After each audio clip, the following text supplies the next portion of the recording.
Greetings, I'm Demonac, and this is an unscripted video complaining about one major thing they really should have changed at the end of Ironman 3. If you haven't seen Ironman 3, major spoilers for Ironman 3 coming up. And also, I'm sorry to the people who I may have technically spoiled on Twitter, because I was thinking, like, my main point happens at the end of the movie and is so dumb that it's actually not a really spoiling anything. If anything, you'd be less disappointed knowing it in advance. But it does actually spoil something else relevant that does happen earlier in the movie, so it is a spoiler. So if you haven't seen Iron Man 3 yet, it's like been years now, but whatever. If you haven't seen it, then don't watch the rest of this video. Spoilers coming in 3, 2, 1. In Iron Man 3, Pepper Potts, Tony Stark's like assistant and love interest, and just generally awesome and potentially very strong female character. How actually strong a female character she is often varies significantly. She's cool though, I want to like her. Gets captured by the bad guys, the guys who we're calling AIM. They're not very much like AIM in the comic books, but whatever. That is by the way, that is a whole huge thing about Iron Man 3. Iron Man 3 is if you can just look at it without the Marvel fan filter, it's a pretty good movie on its own merits. It's entertaining, it has interesting twists, and a lot of those twists and the ways that it uses characters probably piss you off if you're a big fan of other Marvel media, if you care about, like, various characters that are from Iron Man and stuff like Mandarin.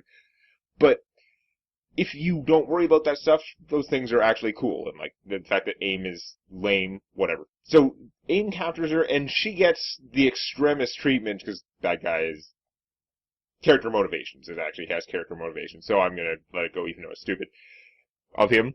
But she gets the extremis treatment, and not only does she survive, she gets very good penetration. She gets the elite, awesome version of extremis, like Captain Bad Guy had. I don't even remember his name, because this movie was like 2 years ago.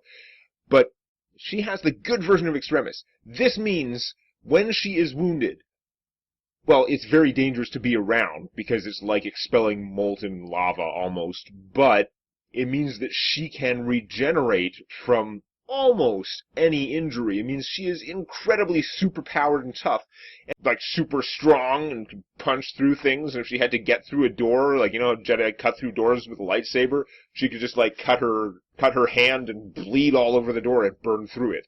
That is some kick-ass superpowers. She helps in the fight scene in the end and stuff like that. What was really, really, really stupid in Iron Man 3, apart from blowing up all the suits and then ignoring that fact in the next movie, but what pissed me off more is Tony decides that he's going to be more mature, he's going to grow up, and it's kind of character growth that he's finally going to go and get surgery to fix his heart, to take all the shrapnel out so he no longer needs this crazy power source electromagnet in his chest. I'm okay with that. Heart surgery technology, Tony Stark's surgery, technology, research and stuff like that, I have no problem with it. It's actually fine. They can just hand wave that one. They can say, he went to the hospital, fixed it, ta-da! That is legit. But they hand wave curing Pepper Potts of her superpower. That was bullshit. That is a new technology. They have information on it, but the people who developed it were not planning to reverse it. They didn't have research on that. I know that it's customary in a lot of superhero things to just reverse stuff overnight, but if you want to build a universe that is good, you need to have persistent things. This would have been an awesome thing to leave.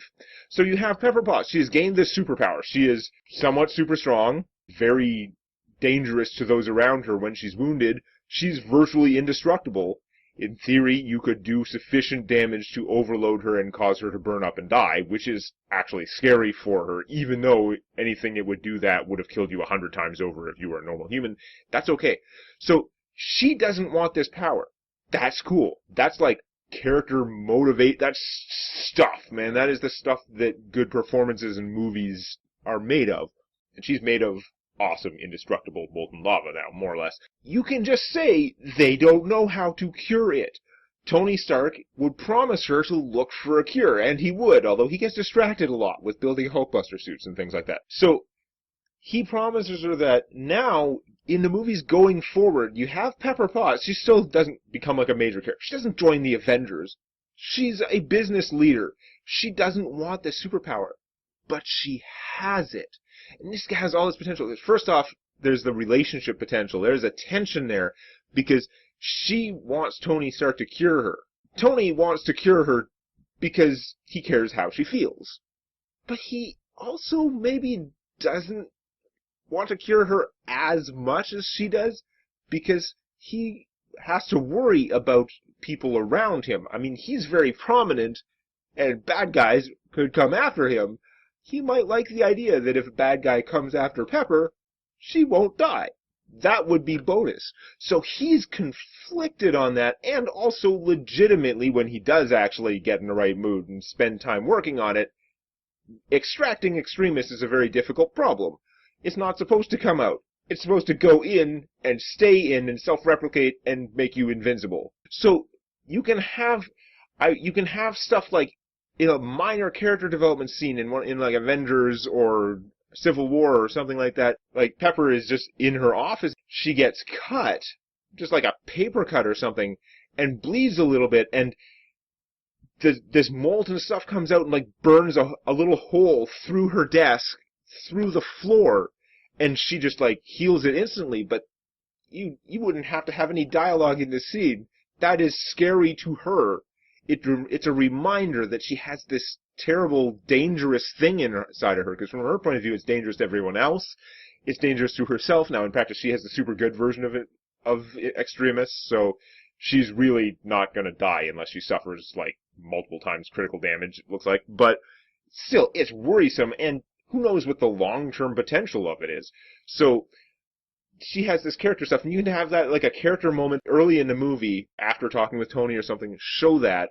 And, you know, she's going to have at different times in, like, Age of Ultron, and then in the next movie, she could have been talking, like, to Tony and telling him, you know, you get on that cure. And he's like, oh yeah, I've got Banner helping me, and he's a smart guy, and, you know, we're working on it. But he secretly kind of likes the idea that his love interest is quasi, or hopefully indestructible. Then later, say, again, this would have all been good in Age of Ultron. Age of Ultron is out, and this is not the movie that was Age of Ultron. And Age of Ultron had a ton of stuff in the movie that had to be cut anyway because it was such a gigantic mess of, like, studio demands and the things that Joss Whedon actually wanted to do. But whatever.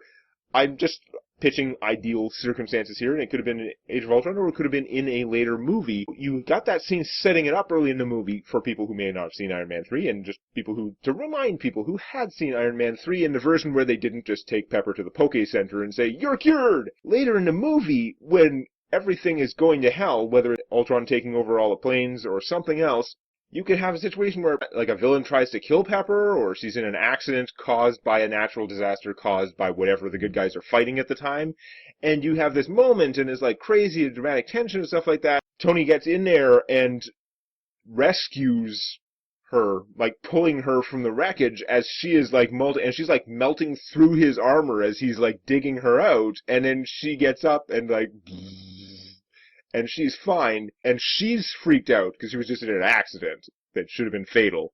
And everyone else is freaked out because Tony maybe hasn't told anyone except Banner, because science. He maybe hasn't told everyone else that, oh, by the way, Pepper has this, you could call it a disability, but actually it's more of a pro-ability. Just kind of extremis.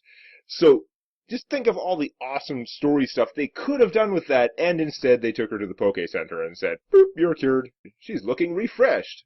Awesome. Just such a bad hand-waving of otherwise really valuable, awesome character development material. That pissed me off, so I mentioned that.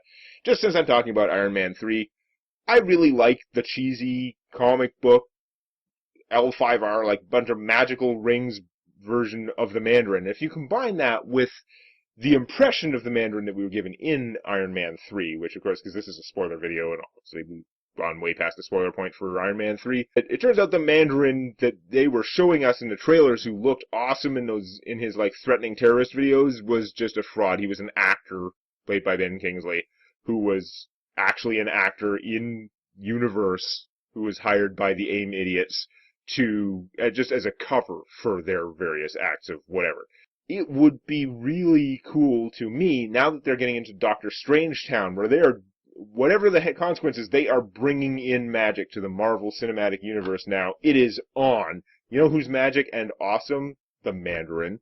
It would be very cool if maybe AIM based their fake Mandarin on an actual rumored guy, and the real Mandarin comes out of China or elsewhere in East Asia with his magic rings, and he is a little bit pissed off about being misrepresented in this way. Plus, he's got all his own stuff that he wants to do, maybe eventually take over the world.